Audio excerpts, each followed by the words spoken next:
Continuamos con el estudio de nuestra materia, Derecho Administrativo. En este caso, nos vamos a abocar específicamente al módulo 2. Pero siempre es útil hacer un repaso sobre los objetivos generales que tiene la materia, para no perder nuestro hilo conductor, nuestro eje central temático. Vamos a ver, dentro de nuestros objetivos, distinguir las distintas funciones del poder del Estado ejercida por los órganos constitucionales creados a tal fin. Debemos comprender las funciones de cada poder, legislativo, ejecutivo y judicial, considerando las que son propias, compartidas, coordinadas y exclusivas, dando forma de esta manera al sistema de pesos y contrapesos de poder y control. Distinguimos en este marco la función administrativa del resto de las funciones del Estado, en su forma, contenido y en el ejercicio que de la misma hacen los distintos poderes del Estado y de otros actores públicos. Analizamos los conceptos relativos a sujetos que interactúan las potestades públicas y ejercen, por consecuencia, la función administrativa. Debemos comprender la organización de la administración pública, de los agentes públicos y de los administrados. Estudiamos específicamente el derecho administrativo como rama de un derecho público, en tanto regula normativamente la actividad del Estado y de instituciones que coadyuvan al cumplimiento de los fines del Estado. Consideramos las diversas formas de actuar administrativo, comprensivas de actos y hechos administrativos. Conocemos los principios que rigen y regulan el procedimiento administrativo, su reglamentación. Consideramos también la actividad contractual de la administración, especialmente el proceso de selección del contratista, su concepto, características distintivas y los contratos típicos administrativos. Distinguimos la dinámica de la administración pública, el Estado en la economía, su intervención y control. Clasificamos los distintos medios materiales de la administración pública aplicados al dominio público, limitaciones a la propiedad privada, entre otras.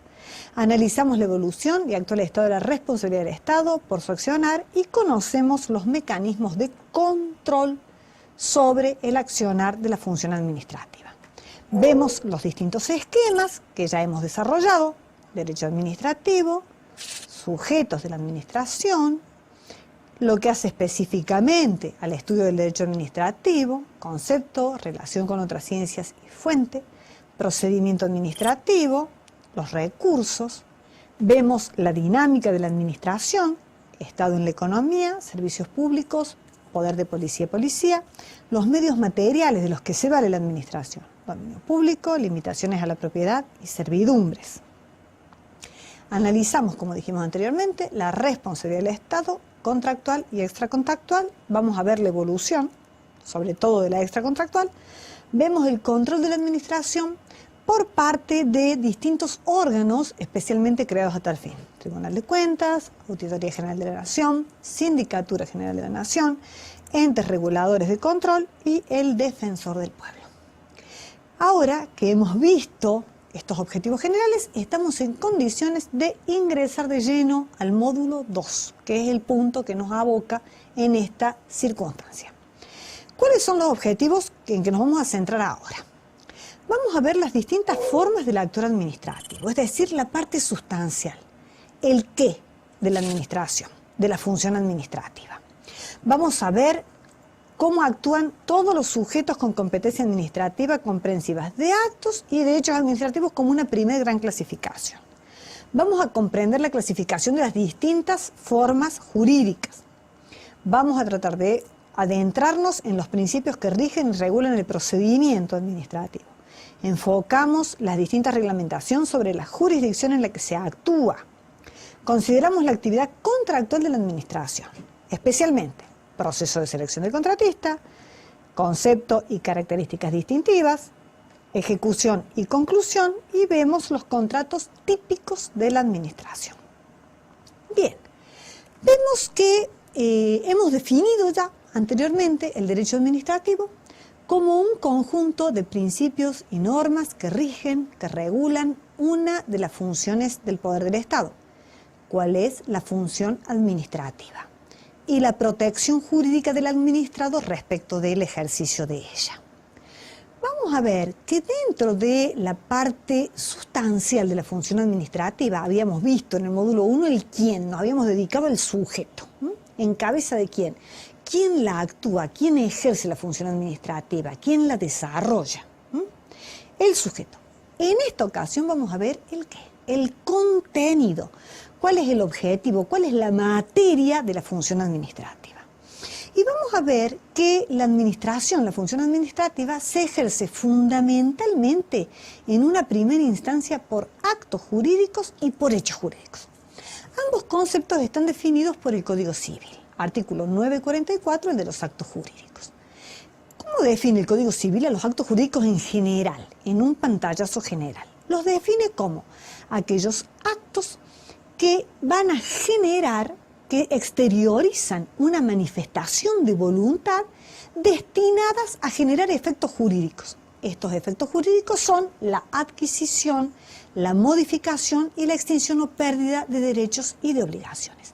Hay entonces una manifestación de voluntad que se exterioriza y que va a estar destinada a producir efectos jurídicos. Bien, el acto administrativo no difiere en este sentido. Sin embargo, como en el derecho público administrativo, quien ejerce, quien exterioriza esa manifestación de voluntad es un órgano de la función administrativa en ejercicio de la función administrativa, entonces ya podemos hablar del acto administrativo de manera concreta. Estas son las formas que van a tener esta exteriorización de la voluntad administrativa. Nosotros vemos el actuar de la administración por medio, en su enorme mayoría, de actos jurídicos administrativos. ¿Cómo lo definimos? Es una manifestación unilateral de voluntad que realiza un sujeto en ejercicio de la función administrativa y que está destinada a producir efectos jurídicos directos. El acto administrativo produce efectos jurídicos, ya sea adquisición, modificación o extinción de derechos y obligaciones de manera directa, en muchos casos hasta individual. Se distingue del hecho jurídico y del hecho jurídico administrativo porque en el hecho jurídico hay un acontecimiento, un acaecimiento, un acontecimiento. Acá no hay una manifestación de voluntad. No hay un sujeto actuando una voluntad, manifestando, exteriorizando una voluntad. No, es un simple acto, es un simple hecho, es un simple acontecimiento. Puede ser un acontecimiento de la naturaleza. Por ejemplo, un terremoto, por ejemplo, una inundación, el aluvión, etcétera, etcétera, que pueden producir como hechos de la naturaleza la adquisición, modificación o extinción de derechos. En el ámbito del derecho administrativo, estos hechos jurídicos administrativos pueden ser operaciones técnicas, pueden ser acontecimientos que resultan como consecuencia de un acto administrativo. Un hecho, por ejemplo, que no depende de una manifestación de voluntad, es el auto del patrullero policial que, yendo tras la captura de un fugitivo, atropella a una persona. ¿Hay una manifestación de voluntad? No. Hay un hecho, un acontecimiento, pero que es productor, generador, un motor del que nacen derechos y obligaciones.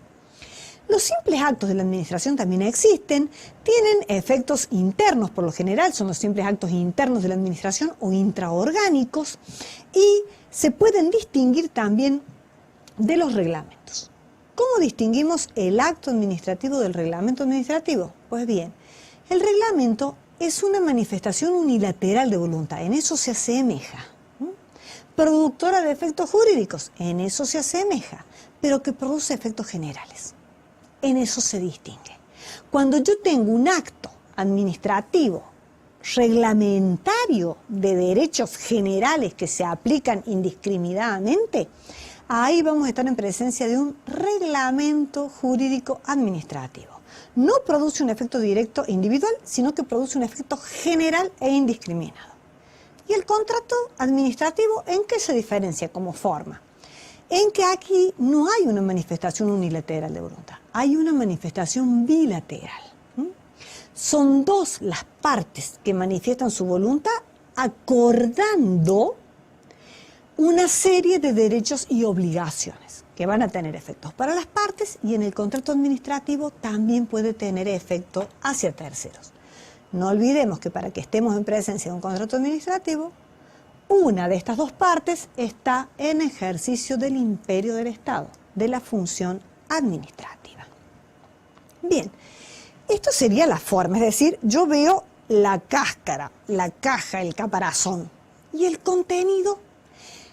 El contenido tiene que ver con las enormes y variadas funciones de la administración. De regulación, de fiscalización, de prestación de servicios públicos, de ordenamiento de la sociedad, en fin, de autorización, de permiso, de prohibición, de sanción. Hay una enorme cantidad de contenidos que puede tener el acto administrativo o las formas jurídicas administrativas. En este sentido, vamos a ver que una misma forma puede tener distintos contenidos. Podemos ver actos administrativos que contengan una autorización, un permiso, una sanción, en fin, una cantidad de manifestaciones que están vinculadas a las relaciones jurídicas administrativas, que nos ponen en contacto con la administración. Ponemos en acto o la administración realiza alguna de las formas jurídicas que van a tener una repercusión y una vinculación con nosotros como personas, como sujetos, como administrados. ¿Cuáles son los elementos del acto administrativo? La competencia. Algo hemos visto de competencia cuando hablamos del órgano. Hemos visto que la competencia es formal y reglada. No puede haber un acto administrativo válido si no emana de un órgano competente para su dictado. Lo primero que tenemos que ver en el acto jurídico administrativo es quién lo dictó. ¿Este órgano es competente según la ley? Perfecto, va a ser un acto válido. El objeto, ¿qué tiene que ver? Se vincula el objeto con el contenido, con la causa. Los tres tienen que ver con la parte interna del acto administrativo, es decir, ¿a dónde apunta? ¿Cuál es la materia que está regulando? ¿Cuál es el objeto que cumple? La causa siempre es el cumplimiento del bien común. Por más que se trate de un acto individual, acá se están actuando, digamos, situaciones que comprometen el bien común, que comprometen la cosa pública. La motivación, ¿por qué? Porque el acto administrativo debe ser un acto fundado. Generalmente el acto administrativo suele poner fin a un proceso administrativo que lo vamos a ver en breve, donde se inicia con un vistos, que va a describir la situación de hecho, que tiene frente el órgano administrativo competente, los considerandos, donde va a relatar la situación de hecho y el derecho aplicable, y el acto administrativo en sí. Visto el expediente tal, considerando esta situación de hecho y de derecho, resuelvo autorizar, no autorizar, sancionar, etcétera, etcétera, etcétera. Es motivado, debe tener una motivación. La función administrativa no se ejerce porque sí. Debe ser siempre motivada o fundada, en virtud de un procedimiento. El procedimiento, lo vamos a ver seguidamente, es una consecución de actos que van a llevar a la concreción del acto administrativo. No podemos saltearnos los pasos, no podemos alterar los pasos, no podemos incumplir los principios del procedimiento administrativo. Y la forma. Por supuesto que el Estado actúa de manera formal. La forma es escrita y de acuerdo a ley. Si alguno de estos elementos no se cumpliera acabadamente, podemos estar frente a un vicio de los elementos que tornaría el acto administrativo nulo, de nulidad absoluta en algunos casos, o anulable, con algún vicio que podría ser subsanado. ¿Qué caracteres tiene el acto administrativo? Los caracteres de ejecutoriedad. ¿Por qué? Porque la administración necesita el accionar, el actuar. Dicta el acto administrativo para modificar la realidad. Entonces debe ejecutarse inmediatamente. Excepcionalmente el acto administrativo no lleva íncita a la ejecutoriedad.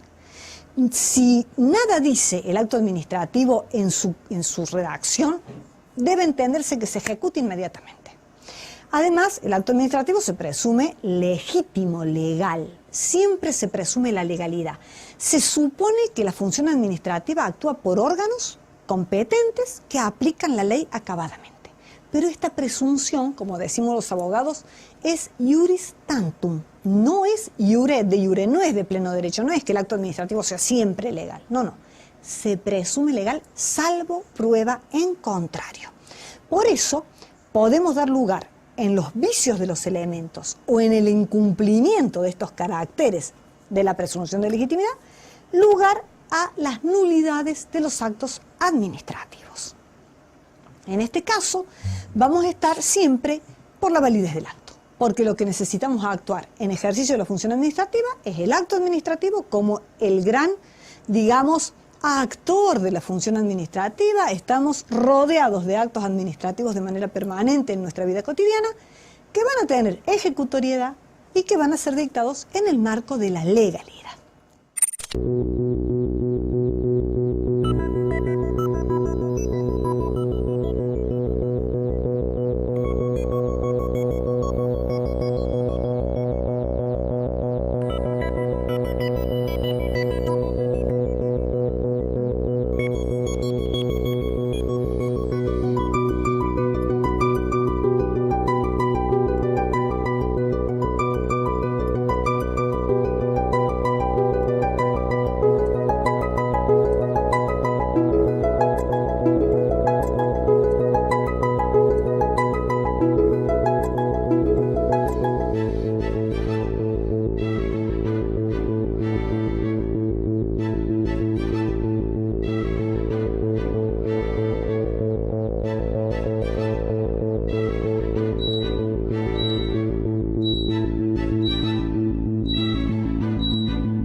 Bien, acabamos de ver las formas jurídicas administrativas.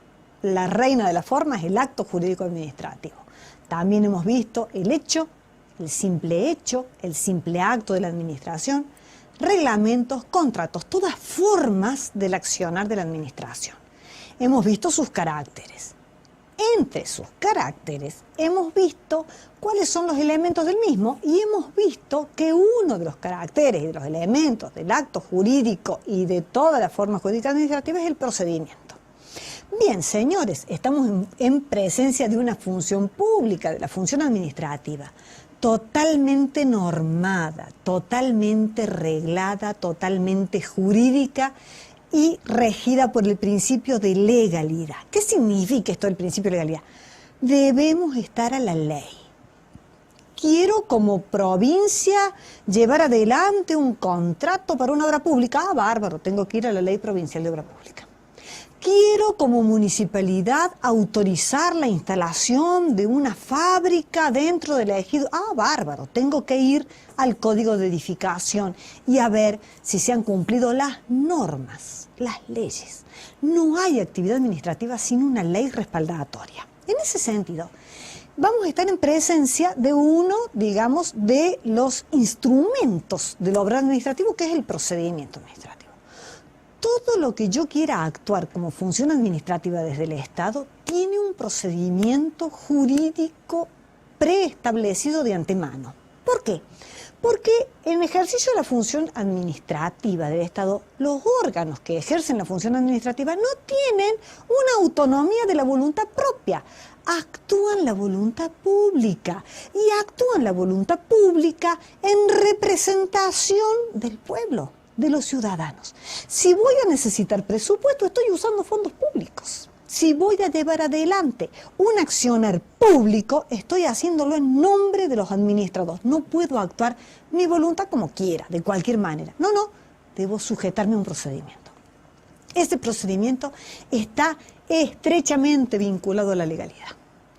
Si yo quiero saber si se han cumplido los pasos del procedimiento, los principios que rigen el procedimiento para un acto administrativo, para un reglamento, para un contrato, tengo que ir a la ley y ver paso 1, paso 2, paso 3, paso 4, llego al dictado del acto, del reglamento, del contrato. En ese sentido es fundamental el procedimiento administrativo. Es un conjunto de acciones, de actividades que el órgano competente desarrolla para llegar a el dictado del acto administrativo, del contrato administrativo, del reglamento administrativo, según sea la voluntad del Estado. Este procedimiento administrativo va a estar regido por principios que son sustanciales y que son formales. Va a tener una finalidad, que es llegar al dictado del acto administrativo en general para el cometido de un fin público. vuelve a entrar en juego la finalidad del cometido del bien común. Y va a haber distintos tipos de procedimientos administrativos. Según sea la función administrativa que yo vaya a actuar, voy a tener que ir a ver cuáles son los procedimientos administrativos necesarios o suficientes para llevarlos a la práctica.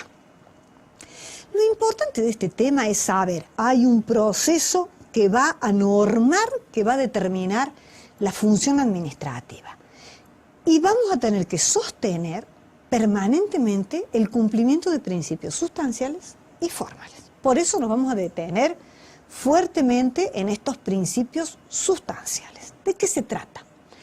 Son aquellos principios de raigambre constitucional que van a justificar en la norma suprema el desarrollo del proceso administrativo, desde que se decide iniciar el procedimiento administrativo para llegar al fin deseado por ese procedimiento administrativo. ¿Cuáles son estos principios de jerarquía constitucional? Fundamentalmente, lo venimos diciendo desde un principio, lo reafirmamos ahora, el principio de legalidad. No hay procedimiento sin ley. Vamos a ver que este principio de legalidad está sostenido directamente por la Constitución de la Nación. En los artículos 19, que van a permitir proteger la intimidad del habitante, en el 16, que va a garantizar la igualdad de los ciudadanos de los administrados frente a la ley, el 17, el artículo que va a proteger y garantizar la propiedad privada, el 18, que es el que va a marcar todas las garantías del debido proceso legal y adjetivo, el 28, que va a marcar la razonabilidad del procedimiento administrativo. De estos principios de legalidad van a ir surgiendo otros que se derivan del primero. El de razonabilidad, restricción interpretativa de la ley e irretroactividad. No puede aplicarse la ley retroactivamente, si una vez que se ha dictado la ley no puede aplicarse hacia atrás, salvo en materia penal, que no es el estudio de nuestra materia. Y vamos a ver el principio de reserva legal específicamente. El principio de reserva legal tiene que ver con el ámbito de protección de la libertad de la persona. Bien, lo dice el artículo 19 de la Constitución, todos los actos privados de los hombres que de ninguna manera obstaculicen ni ofendan la moral, los derechos de terceros o el orden público están reservados a Dios y exentos de la autoridad de los magistrados. Entonces, todo proceso administrativo tiene este límite, el de la reserva legal. El de igualdad jurídica. No podrá imponerse injustificadamente una carga a un habitante respecto de otro que esté en la misma situación, en una situación de igualdad, artículo 16. El de razonabilidad. Y la razonabilidad tiene que ver, como bien lo enseñaba el profesor Ricardo Haro, con una racionalidad cualitativa, es decir, cuál es el motivo del dictado del acto jurídico, sobre todo si es restrictivo de derechos, y cuantitativa, es decir, cuánto de los derechos subjetivos puedo afectar para llevar adelante la función administrativa en el principio que va a imbuir, que le va a dar forma al proceso administrativo, los procesos por lo general. También el principio de legalidad tiene que ver con la ordenación jerárquica de las normas. Hablamos de la pirámide jurídica de Kelsen, la Constitución como la base del sistema, junto a los tratados internacionales de derechos humanos, que enumera el 75, inciso 22, más otros que han adquirido esta jerarquía. Luego los tratados internacionales, la ley, constituciones provinciales, leyes provinciales. Es decir, un acto administrativo, un contrato, un reglamento debe respetar esta gradación de leyes. No puede aplicarse una ley inferior que contradiga una ley de jerarquía superior. Hay que determinar específicamente la selección de normas aplicables al caso concreto. No podemos aplicar una norma que no sea competente para el caso que estamos tratando en el procedimiento administrativo. Además, necesitamos precisión de los poderes que la norma le confiere a la administración. Tiene que ver con la competencia que es estricta, que es reducida, estricta y específica. Y por supuesto, el principio de legalidad trae de por sí el control jurisdiccional posterior. Los actos administrativos, la función administrativa está sometida al contralor posterior de los jueces. Hay otros principios constitucionales, por ejemplo la transparencia. Es necesario que todo funcionario público, todo sujeto que actúe la función administrativa, lo haga en cumplimiento a la ley de ética pública. Otro principio constitucional es el de defensa. Si un administrado entra en relación con la administración por medio de un procedimiento administrativo, sí o sí goza del derecho de defensa por mandato de la Constitución. Tiene derecho a ser oído. Si hace una petición, se interpone una acción, una denuncia, tiene derecho a ser oído. Tiene derecho a la publicidad, a conocer los actos de la administración que lo pueden perjudicar. Tiene derecho de hacerse oír, de hacerse patrocinar por abogados si quiere. Tiene derecho de ofrecer y producir prueba en su favor. Tiene derecho de obtener una decisión fundada. Es decir, esto que habíamos visto anteriormente, el fundamento de la decisión administrativa. Porque si yo no tengo el fundamento, no puedo ejercer mi derecho de defensa. ¿Cómo impugno un acto administrativo si ese acto no es fundado? Además, por último, tengo el derecho de impugnar una decisión administrativa que sea dictada en contra del principio de legalidad y que afecte derechos subjetivos o intereses legítimos. También es constitucional el principio de gratuidad. Todo procedimiento administrativo es gratuito. Esto significa que no hay condena en costas. No estoy obligado a hacerme patrocinar por un letrado, pagar honorarios profesionales. Eso va en contra de nuestra profesión de abogados, pero bueno, en el derecho administrativo es así. Y además no hay condena en costas. La gratuidad no significa que la administración no exija a veces el pago de un timbrado, por ejemplo, para iniciar un expediente administrativo. De los principios sustanciales de raigambre constitucional se desprenden otros de menor jerarquía, pero que tienen un gran valor, que son los principios formales. Estos tienen sustento en distintas leyes, ya no en la Constitución de la Nación, sino en la ley. Son el principio de oficialidad. Este principio le manda a la administración a iniciar por sí, a investigar por sí, a continuar el procedimiento por sí. No es como en el derecho civil, que es a instancia del interesado. Acá el interés es público. Por eso el principio de oficialidad le obliga a la administración a actuar. Una vez que yo presenté una nota, la administración debe actuar los siguientes procesos, aunque yo me olvide de que presenté una nota: solicitando, pidiendo, manifestando, denunciando. Este principio obliga a la administración a continuar el proceso. El principio de simplicidad hace a obviar trámites innecesarios. Esto de que se gira un expediente administrativo, una oficina, a otra, en fin. Si podemos simplificar los pasos del proceso para que tengamos una administración pública eficaz, que lo vamos a ver como principio, es lo mejor, es el mejor resultado. El informalismo. Este es un principio que debe contemplarse en su cabal medida. El informalismo significa que al administrado no se le puede exigir el cumplimiento de formalidades. Ah, señor, presentó tal recurso, pero no lo tituló, entonces no se lo recibo. Entonces lo rechazo. No puede actuarse de esta manera. El proceso es informal para el administrado, no para la administración. La administración está sujeta a todo el formalismo de la ley, pero para el administrado es informal. Viene una persona humilde, sin recursos, a manifestar que, en fin, que se ha roto la vereda de su casa porque se ha hundido por la red del gas, por ejemplo, que es una organización de una obra pública, o el agua potable. A esta persona que es humilde, carente de recursos, que viene a manifestar eso, no le voy a exigir un formalismo excesivo. Es informal. Con que solo me diga su nombre, su dirección y denuncie el hecho con sus palabras es más que suficiente. Bien, la eficacia. Desgraciadamente, muchas veces la función administrativa, por un exceso de burocracia, no cumple con este principio, pero es muy importante el principio de eficacia, porque pone a la administración en contacto con la persona, con el administrado. El administrado debe sentir que la administración pública toma sus pedidos, toma sus solicitudes, puede ejercer su derecho de ser oído, de peticionar, de obtener una decisión fundada y debe ser eficaz. debe ser pronta, debe ser de acuerdo a derecho y debe ser una decisión eficaz, simple y eficaz que ponga fin al problema.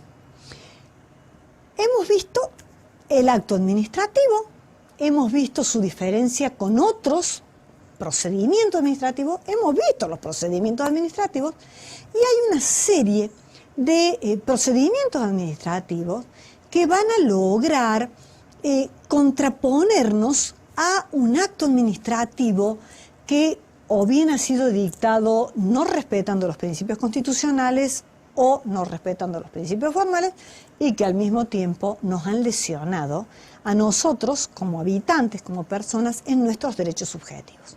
Por eso vamos a estudiar específicamente una parte del procedimiento que son los recursos administrativos.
Bien, hemos estado hablando, explayándonos sobre acto administrativo fundamentalmente, forma jurídica en general y los principios que rigen el procedimiento o proceso administrativo. Hemos visto principios sustanciales y formales.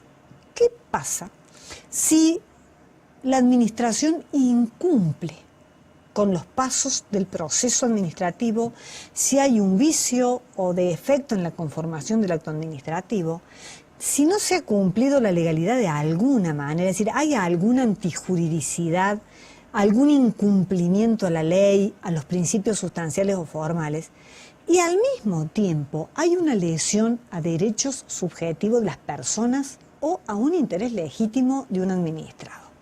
¿Qué puede hacer esa persona? Esa persona puede atacar el acto administrativo por medio de una vía específica que la misma legislación nos da, que es la vía impugnativa o impugnación de la administración y que la podemos ejercer por medio de los recursos administrativos.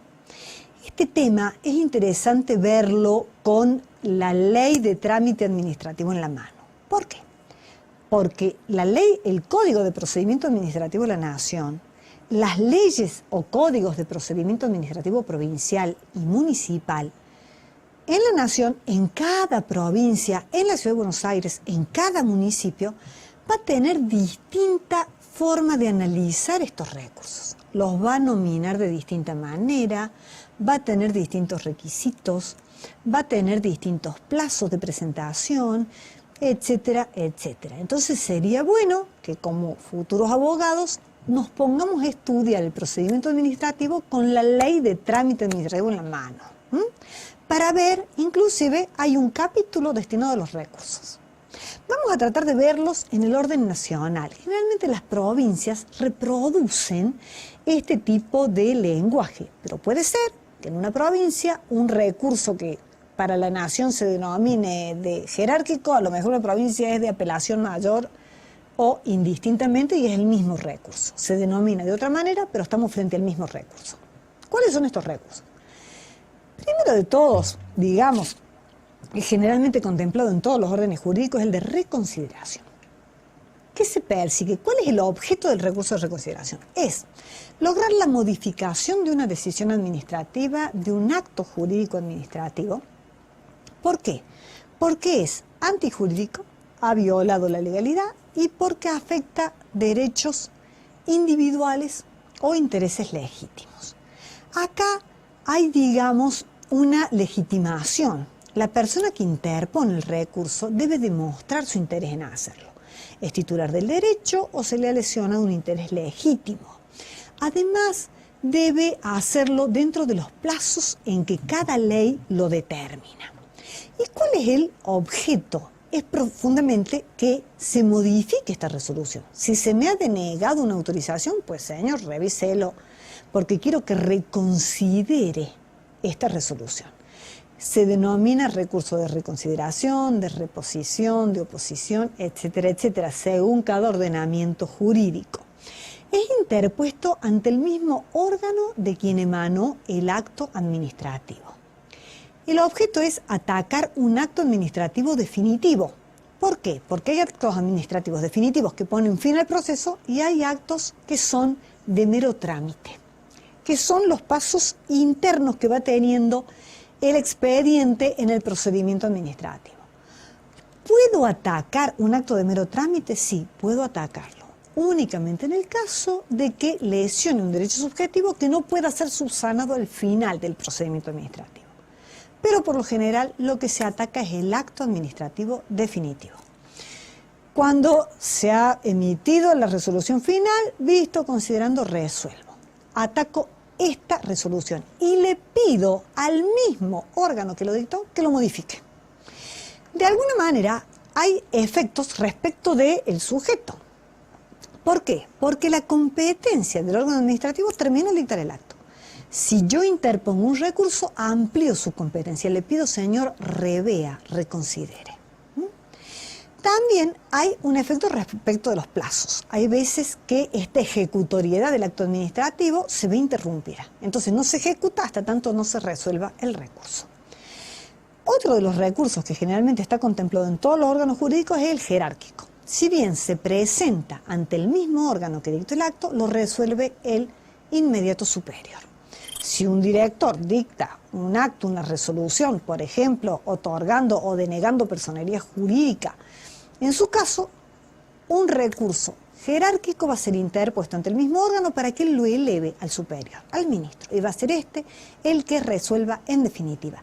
Tiene las mismas características que el de reconsideración, generalmente los mismos plazos, 3 días, 4 días, 5 días después de notificado el acto, debe ser interpuesto, digamos, con expresión de la causa, con expresión de los motivos que generan la interposición del recurso y demostrando cuáles son los hechos y el derecho que afectan a la pretensión de quien lo interpone.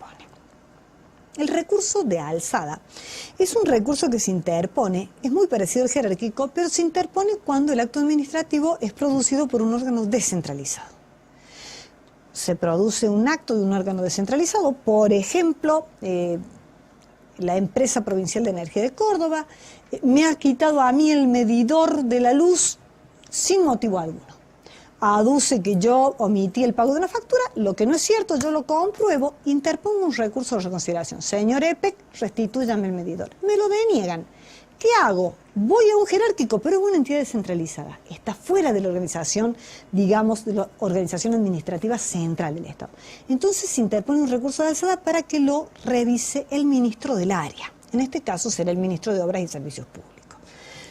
El recurso de queja y amparo por mora se dice que no son prácticamente recursos. ¿Por qué?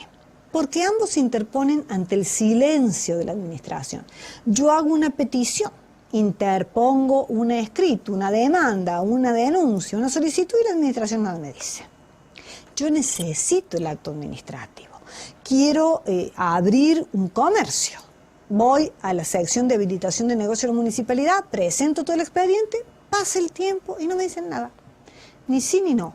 Esto está perjudicando mis derechos y está vulnerando los tiempos que la administración tiene para pronunciarse. ¿Cómo hago yo para que la administración me diga que sí o que no? Interpongo un recurso de queja administrativo o un amparo por mora en el orden judicial. Esto es, digamos, en grandes rasgos lo que hace el recurso administrativo, pero les reitero, hay que ir a cada código de procedimiento, a cada ley de procedimiento. Vamos a entrar ahora al estudio de otra de las formas jurídicas administrativas que son muy utilizadas en la función administrativa, cada vez más.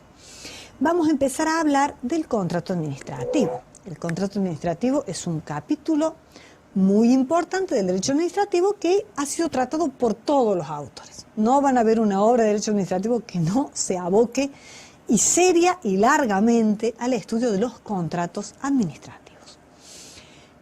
Hay contrato administrativo cuando hay un acuerdo de voluntades común entre dos sujetos, uno de los cuales está en ejercicio de la función administrativa y que es productor de efectos jurídicos, adquisición, modificación o extinción de deberes y derechos para ambas partes. Bien, aquí el contrato administrativo tiene vamos a seguir un esquema que es el que hemos desarrollado en la Filmina, que tiene que ver con la definición y los elementos, que fundamentalmente lo distinguen de los contratos en general. Más allá de que la matriz del contrato administrativo sea el contrato en general, tiene distinciones muy fuertes, por lo que no resulta aplicable las normas del derecho civil en estos contratos de tipo del derecho público. Hay un análisis especial en el proceso de selección del contratista, porque el Estado debe seguir un proceso normado para seleccionar el contratista. Hay distintos tipos de contratos, los vamos a ver detenidamente, y hay un momento de ejecución y de conclusión del contrato administrativo. En cuanto a los tipos contractuales, nos vamos a detener a estudiar el empleo público, el contrato de obra pública, concesión de obra pública, concesión de servicio público, empréstito y suministro. No significa que sean todos los contratos administrativos, pero son los más comunes, los típicos, los más comunes. Roberto Dromi tiene una consideración interesante respecto del contrato. Más allá de la definición, él dice que el contrato administrativo puede ser utilizado como una técnica de colaboración de la administración. Y si lo analizamos podemos concordar con él. ¿Por qué? Porque este acuerdo común de voluntades no presupone voluntades enfrentadas. Presupone que la administración utilice el contrato administrativo para sumar un particular a su lado y juntos realizar una ejecución de un cometido público. Por ejemplo, quiero hacer una obra pública desde la provincia, desde una provincia cualquiera. No puedo hacerlo por mí. Convoco por medio del contrato a una empresa particular para que conmigo juntos construyamos el hospital, la escuela, el puente, la ruta, etcétera, etcétera. No hay necesariamente enfrentamiento, hay acuerdo, voluntad común, hay una manifestación de voluntad conjunta. En ese sentido, es una técnica de colaboración. La administración suma el particular a su lado para el cometido de fines públicos. También nos dice Dromi, este autor que estamos viendo, que es una técnica de transformación del Estado. ¿Por qué? Porque muchas de las actividades que estaban en manos del Estado, por ejemplo, la prestación de telefonía, por ejemplo, la prestación de servicios públicos como el transporte aéreo, terrestre, en tren, otro tipo de prestaciones que estaban en manos del Estado pudieron ser transferidas a los particulares por medio del contrato. ¿Qué contrato? El de, fundamentalmente, concesión de obra y servicio público.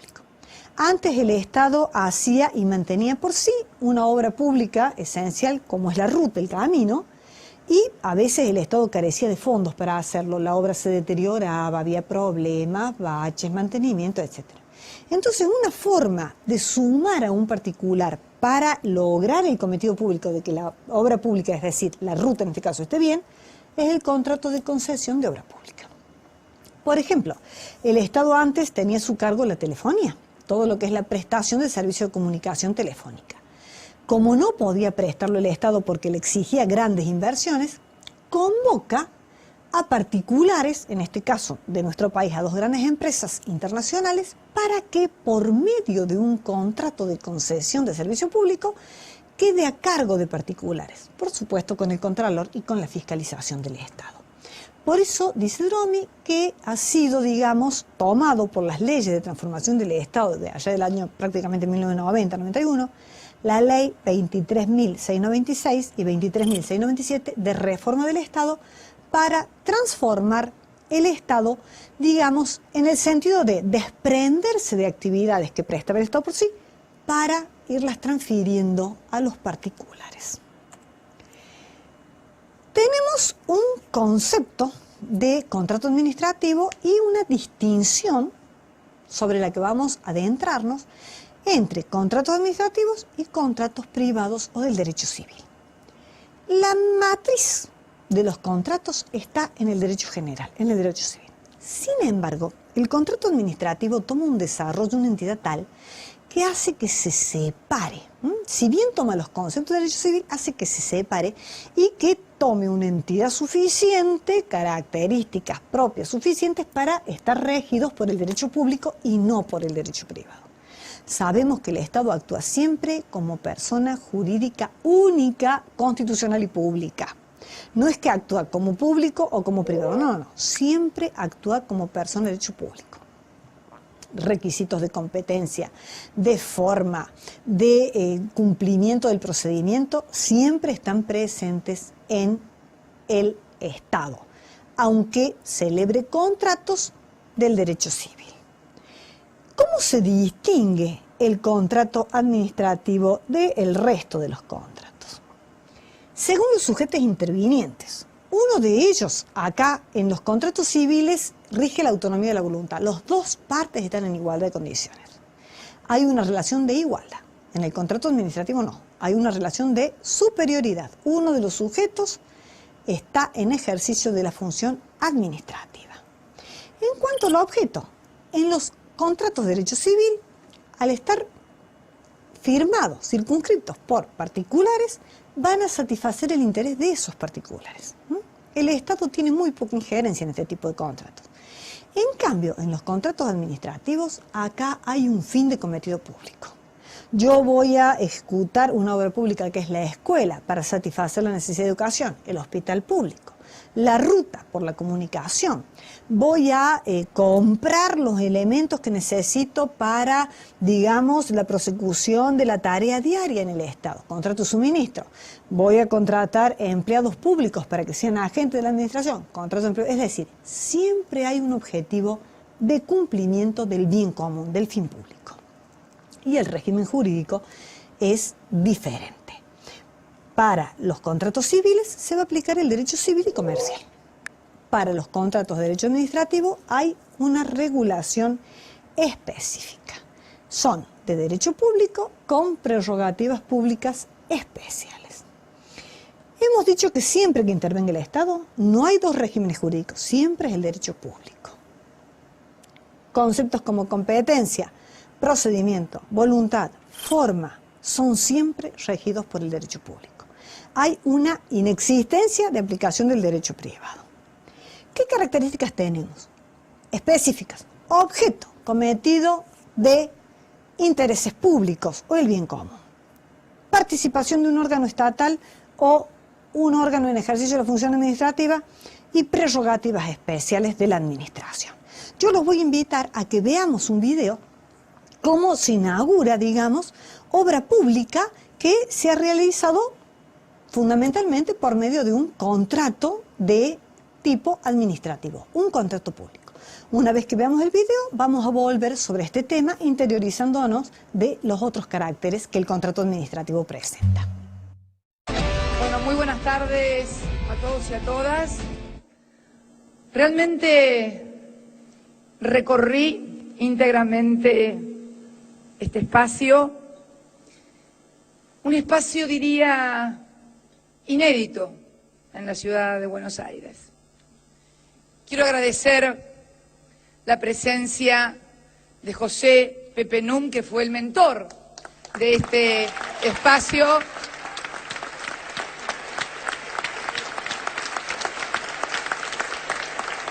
Quiero agradecer también la colaboración del Gobierno de España en la presencia de su señor embajador por la ayuda en la construcción. Se llama Casa Nacional del Bicentenario, pero si se me permite, y dadas las características de cómo se va a desarrollar estos más de 3.000 metros cuadrados, 4.000, más de 4.000 metros cuadrados diseñados y pensados para la Argentina del siglo XXI, sin lugar a dudas. Y como no podía ser de otro modo, la primera muestra, porque esto es lo interesante, esto no va a ser un lugar fijo en el que siempre estén las mismas cosas y a las que se pueda venir a verlas en una actitud de contemplación o de admiración o adoración. En realidad, lo que provoca este espacio es el debate, la discusión, la reflexión, por eso digo que es un espacio inédito en la ciudad de Buenos Aires y como no podía ser de otra manera, el primer objeto de debate, reflexión y discusión vamos a ser nosotras, las mujeres.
Con esta ruta, La Carolina y San Francisco se acercan.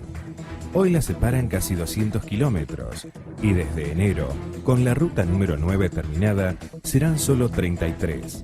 El camino cuenta con un presupuesto que supera los 25 millones de pesos. Debido a las características topográficas del terreno, el camino que atraviesa los departamentos Pringles y Ayacucho deberá ser construido por tramos. En algunos de ellos solo podrá trabajar la mano del hombre, ya que hay sectores en donde las maquinarias no podrán subir, porque se trata de un trazado muy sinuoso y empinado. La obra quedará inaugurada para lo que será el Tour de San Luis en enero de 2010.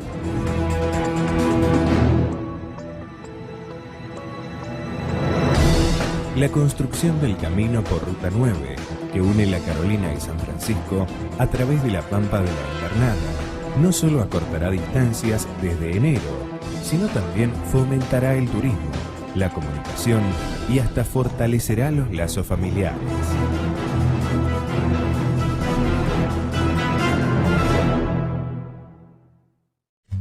Bien, hablando de los contratos administrativos, hemos visto cómo en estos videos se logra desarrollar obra pública por medio de los contratos administrativos.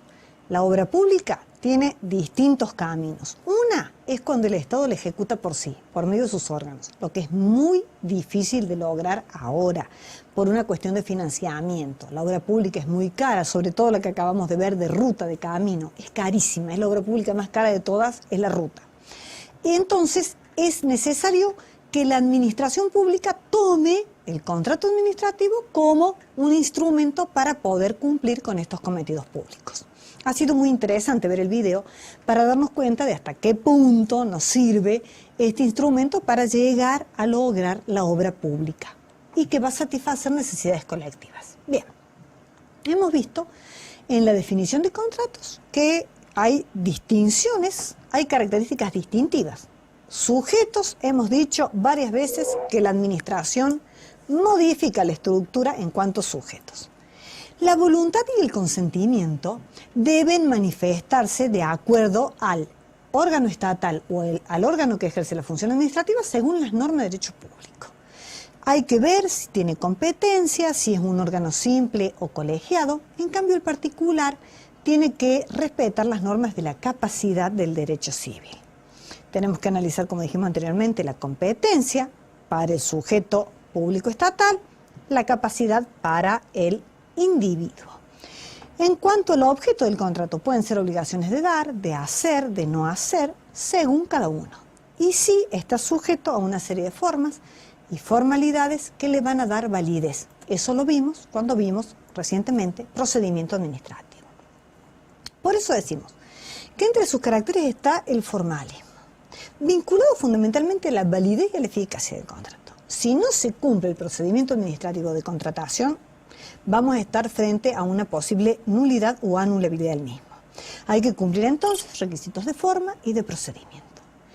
Tiene que ver también el hecho de la existencia de prerrogativas. Aquí hay un sujeto que está por encima del administrado.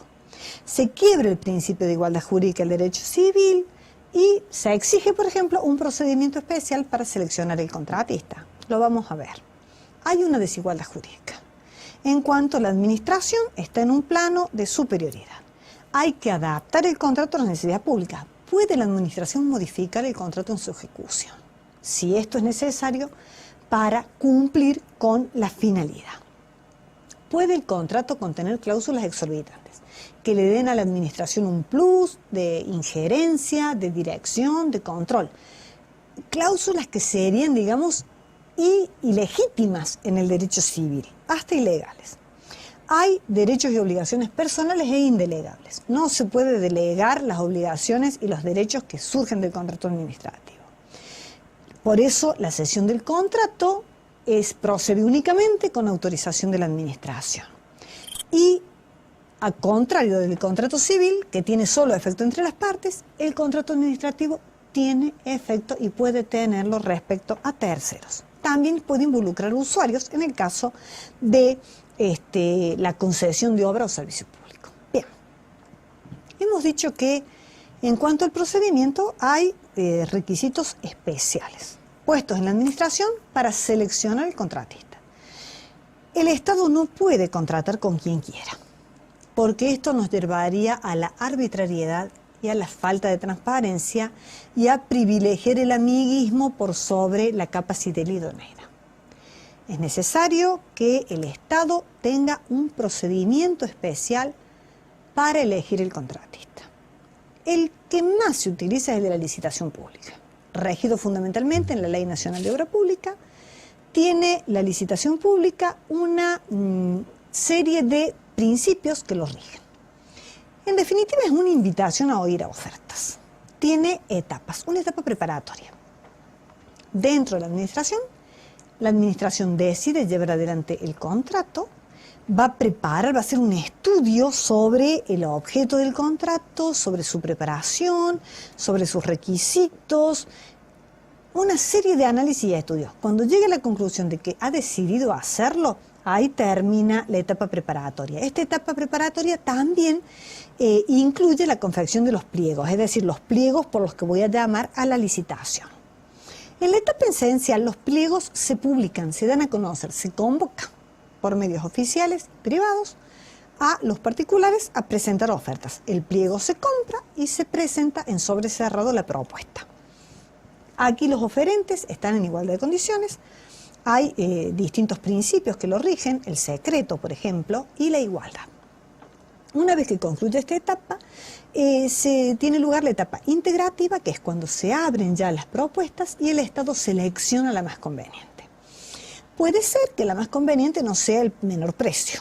Puede ser que haya un precio un poquito más alto, pero hay mayores garantías de cumplimiento, haya un mayor conocimiento técnico para el ejercicio de la función en el contrato, etcétera, que deben ser valoradas también por la administración. Los principios que rigen la licitación pública son la libre concurrencia, la idoneidad, la igualdad, y puede haber excepciones, pero se da cuando no hay igualdad entre los oferentes. ¿Qué pasa si la licitación pública como obligatoria no puede llevarse a cabo? Hay situaciones que pueden, digamos, impedir la licitación pública, que son excepcionales, excepcionalísimas, que deben ser fundadas y justificadas y que le permiten a la administración ir a la contratación directa. ¿Cuándo? En casos de extrema necesidad y urgencia. Por ejemplo, una catástrofe, si llamo a licitación pública para reconstruir un pueblo después de una inundación, un terremoto, voy a perder más de un año solo en el proceso de selección del contratista. Por ejemplo, el monto. Cuando el monto es muy pequeño, no justifica el largo proceso de la licitación. Por ejemplo, el secreto. Cuando debe guardarse secreto por un alto interés del Estado, no se llama licitación pública. En temas de defensa nacional, hay otros supuestos que también son interesantes. A veces, el objeto del contrato es tan específico, requiere conocimientos técnicos tan finos, tan delicados, que no se puede llamar a licitación pública, sino que se buscan los especialistas y se llama a una licitación privada. El Estado elige a quién convocar. Por ejemplo, la producción de una droga muy específica para combatir el HIV.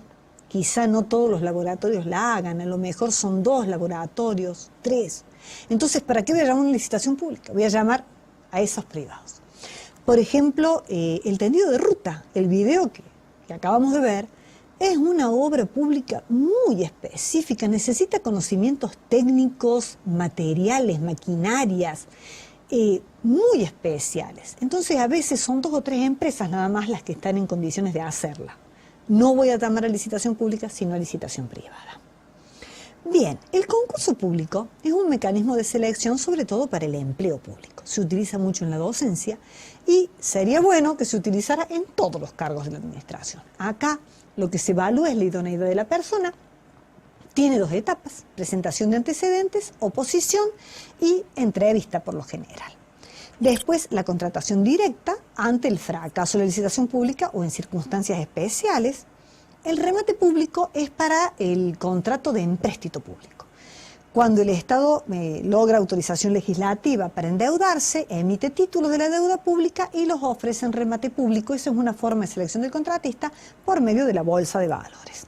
Y concurso de precios, que se utiliza para la provisión de bienes muebles, consumibles o no, generalmente para ir cumpliendo con las necesidades básicas de la administración. Una vez que seleccione el contratista, que confeccione el contrato, voy a ingresar al momento de la ejecución del contrato. Hay principios que rigen la ejecución del contrato. Fundamentalmente, el principio de continuidad, que hacen que no pueda suspenderse la ejecución del contrato. ¿Por qué no puede suspenderse? Porque tengo que llegar al final. Cuando yo concluyo con el contrato administrativo, cumplo con el bien común. No puedo permitir que se interrumpa la obra pública. No puedo permitir que la prestación del agente público se interrumpa. No puedo permitir no ir renovando la dotación de drogas, por ejemplo, para los hospitales públicos por medio de contrato de suministro. La continuidad es fundamental, porque no puedo suspender la ejecución del contrato. El principio de mutabilidad se deriva de aquel, es decir, se puede mutar, se puede cambiar. Lo vimos como cláusula excepcional. La administración pública puede modificar alguna condición del contrato para que continúe, para que se cumpla. Hay además en esta etapa derechos del administrado y derechos de la administración. ¿Cuáles son los derechos de la administración? Tiene derecho de dirección y control. Puede dirigir y controlar el cumplimiento. Exigir la prestación debida. Señor, el objeto del contrato es este, usted debe cumplir con esa prestación. Dar, hacer o no hacer. Sanción contractual. Puede haber castigos, sanciones, si se incumple, si no se cumple con los plazos, si no se cumple con alguno de los requisitos contractuales. Y llegar hasta la rescisión, fundada en caso de incumplimiento del contratista. ¿Qué derechos tiene el contratista? Tiene fundamentalmente el derecho de que se le mantenga la ecuación económica financiera. Si se prorroga en el tiempo y se quiebra la ecuación económica financiera, puede exigirle al Estado que la reponga. Tiene derecho a percibir el precio una vez concluido el contrato y tiene un derecho a un resarcimiento que se lo indemnice por una rescisión injustificada. La voluntad del príncipe, como se llama. Bien, una vez que se ejecutó, tiene una conclusión el contrato. ¿Cómo termina? Por métodos, causas normales y causas anormales. Hay que estar a cada contrato. Las causas normales tienen que ver con el cumplimiento del objeto. La obra se construyó, el puente se hizo, la escuela se terminó, perfecto. Concluimos con el objeto, terminó el contrato. Va a haber un tiempo, digamos, para revisión, para poder hacer reclamos, para permitirle al contratista subsanar algunos defectos de obra.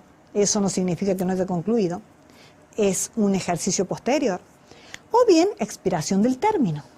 En este caso, por ejemplo, en el contrato de empleo público, renuncia el empleado público o expira el término, se jubiló, o en la concesión de obra o servicio público se le dio una concesión para que explotara la obra por 30 años, los 30 años se cumplieron, terminó el tiempo, terminó el contrato. Las anormales tienen que ver con una interrupción, digamos, injustificada o justificada por razones de incumplimiento del otro. La caducidad, que puede ser a voluntad del Estado, el rescate que el Estado puede retomar, digamos, el objetivo del contrato por incumplimiento de la otra parte, o la rescisión que puede ser unilateral o bilateral. Tenemos también una serie de contratos típicos de la administración. Habíamos visto en el módulo 1 el contrato de empleo público. Hemos visto el de obra pública, de concesión de obra pública, de concesión de servicio público, de suministro y de empréstito. No significa que no haya otros. Vamos a hablar rápidamente de cada uno para tener una visión global. El contrato de empleo público es aquel que vincula a un sujeto con la administración. La persona, por medio del contrato administrativo de empleo público, pasa a formar parte del staff de la administración. Se transforma en agente público. Hemos visto esto en los sujetos en el módulo 1. Tiene el sistema de selección, es el concurso público, necesita acreditar idoneidad, es un contrato intuitu persona, es decir, es personal, se cumple por una persona física, personal e indelegable. Esta persona está sujeta al cumplimiento de una serie de derechos y de deberes, tiene el deber de obediencia, lo vimos también, tiene el deber de cumplimiento con sus obligaciones, que le son especialmente atribuidas. Además, tiene derecho a una retribución, tiene derecho a la carrera administrativa, tiene derecho a que no se lo despida injustificadamente, tiene derecho a que no se altere la percepción de su salario, tiene derecho a licencias, digamos anuales, de vacaciones, etcétera, o licencias por salud, licencias especiales, tiene derecho a la capacitación, a ser capacitado, pero también tiene deberes especiales. Uno de los deberes especiales del empleado público, como contratista de la administración, es a guardar decoro, a actuar siempre con corrección, mantener estándares de conducta, a actuar con transparencia, a cuidar los bienes que les son encomendados y, fundamentalmente, a guardar secreto. La obra pública puede ser un objetivo que se alcance por parte del Estado, por medio del contrato de obra pública, que es el que vimos, o el contrato de concesión de obra pública. La gran diferencia que hay entre los dos es que en un caso solo se vincula la administración y el contratista en la obra pública. En el otro caso, la administración convoca a un tercero para que realice la obra, pero el precio lo va a percibir de los usuarios. Caso de peaje, el caso de la explotación de parques nacionales, por ejemplo. La concesión de servicio público es idéntico a la de obra pública, pero acá está la prestación de un servicio. Por ejemplo, el de energía eléctrica, el de agua potable, etcétera, etcétera. Como son servicios públicos, puede el Estado, digamos, derivar por medio de un contrato en que a ese servicio lo preste un tercero. Se hace por un tiempo determinado, generalmente son 30 años, renovable, por otros días. El de suministro es un contrato por medio del cual el Estado se provee de los bienes muebles, ya sean consumibles o fungibles, necesarios para el cumplimiento de sus fines diarios. Y el de empréstito, que puede ser internacional, nacional, y que cuando es nacional suele generalmente hacerse por medio de los títulos de la deuda pública. Por lo general estos contratos son todos onerosos, bilaterales y conmutativos. Bien, vamos cerrando ya con los conceptos claves del módulo. Hemos visualizado el concepto de acto administrativo, distinguiéndolo de otras formas jurídicas. Hemos logrado la definición del acto administrativo, teniendo en cuenta sus características, elementos y efectos. hemos logrado analizar la finalidad del procedimiento administrativo como un conjunto de actuaciones en el ejercicio de funciones administrativas.